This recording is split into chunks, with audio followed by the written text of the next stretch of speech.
सर्वांना नमस्कार. श्री अर्चना ह्या यूट्यूब चॅनलमध्ये मी अर्चना आपल्या सर्वांचं मनापासून स्वागत करते. आजकालच्या आधुनिक लग्नामध्ये मोठे डेकोरेशन, लाईट्स, डीजे दिसतात, पण एकेकाळी प्रत्येक घराचा अभिमान असलेली रुखवत परंपरा हळूहळू दिसेनाशी होत चाललेली आहे. रुखवत म्हणजे फक्त वस्तूची मांडणी नाही, वधूच्या कुटुंबाच्या कला, संस्कार आणि प्रेमाची सुंदर अशी अभिव्यक्ती आहे.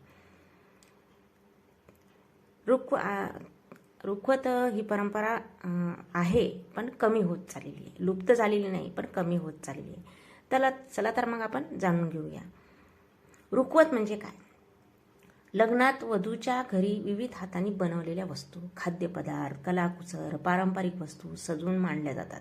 त्यालाच काय म्हणतात? रुखवत असे म्हणतात. रुखवताचे महत्त्व काय असते की वधूच्या गुणकौशल्याचे प्रदर्शन, घरातील स्त्रियांची कला आणि परंपरा जपली जाते. पाहुण्यांना संस्कृतीची ओळख होते.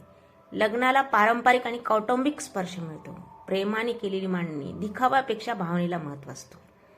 लुप्त नाही ही परंपरा, कमी होत चाललेली आहे. यामध्ये रुखवतामध्ये काय काय असतं? लाडू, चिवडा, करंजी, अनारसे, शेव, चकली, पापड, लोणचे, मसाले यासारखे असे बरेचसे असे घरगुती पदार्थ पहिले पूर्वी ठेवत जायचे. त्याच्यामध्ये भरतकाम, रांगोळी, मातीच्या वस्तू, देवघर, हस्तकला, विणकला, चित्रकला यांचा समावेश असायचा. रुखवत ही फक्त सजावट नव्हती, तिच्या मागे खोल संस्कार दडलेले होते. यामध्ये काय होतं की वधूच्या घरच्यांच्या गुणाचं प्रदर्शन व्हायचं. पूर्वी मुलगी कशी घरकामाला कुशल आहे, तिला कलाकुसर येते का, स्वयंपाक येतो का, हे रुखवतावरून दिसायचे.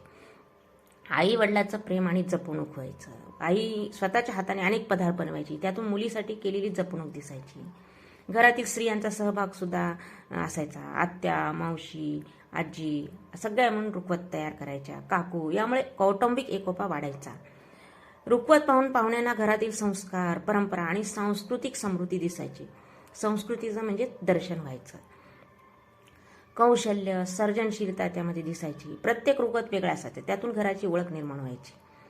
आता रुखवत पूर्णपणे लुप्त झाला आहे का? नाही, अजूनही अनेक घरामध्ये ही परंपरा जपली जाते, पण पूर्वीसारखी मोठ्या प्रमाणात दिसत नाही.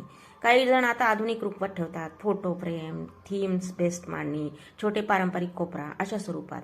आणि काही ठिकाणी तर नुसते भांडे जे वापरायचे तेच दिले जातं. रुखवत ही परंपरा थोडीशी लुप्त, म्हणजे रुखवत थोडंसं कमीच दिलं जातं. रुखवत म्हणजे काय? समृद्धीचं प्रतीक मानलं जातं. घरातील अन्न, कला, कौशल्य यांचं प्रदर्शन म्हणजे आमचं घर संपन्न आहे असा संदेश या रुखवतातून दिला जातो. तसेच नव्या संसारासाठी शुभेच्छा देण्यासाठी सुंदर पद्धत आहे. आधुनिकतेसोबत परंपरा जपणं गरजेचं आहे. रुखवत ही केवळ सजावट नाही आहे, ती आपल्या संस्कृतीची ओळख आहे, घरातील प्रेमाचा वारसा आहे. आपण ही परंपरा पूर्णपणे सोडून दिली, आपल्या पुढच्या पिढीला तिचं महत्त्व कसं काय कळणार? म्हणूनच छोट्या स्वरूपात का होईना आपण रुखवत परंपरा जपूया. छोटं का होईना रुखवत आपण द्यावं लग्नामध्ये.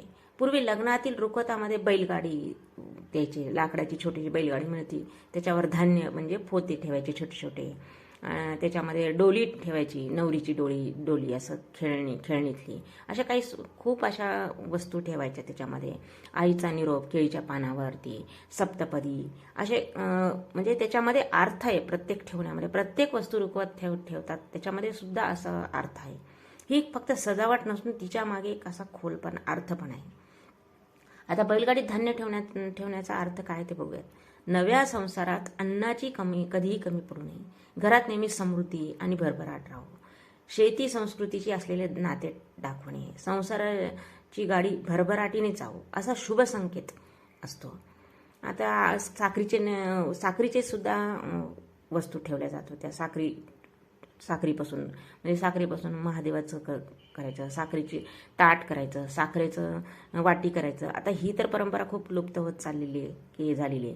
तर ते साखरेच्या वस्तू ठेवण्यामागचं काय अर्थ आहे की नवरा नवरीचे आयुष्य गोड राहावं, नातेसंबंधात प्रेम आपुलकी वाढावं, संसारात गोडवा आनंद राहावं.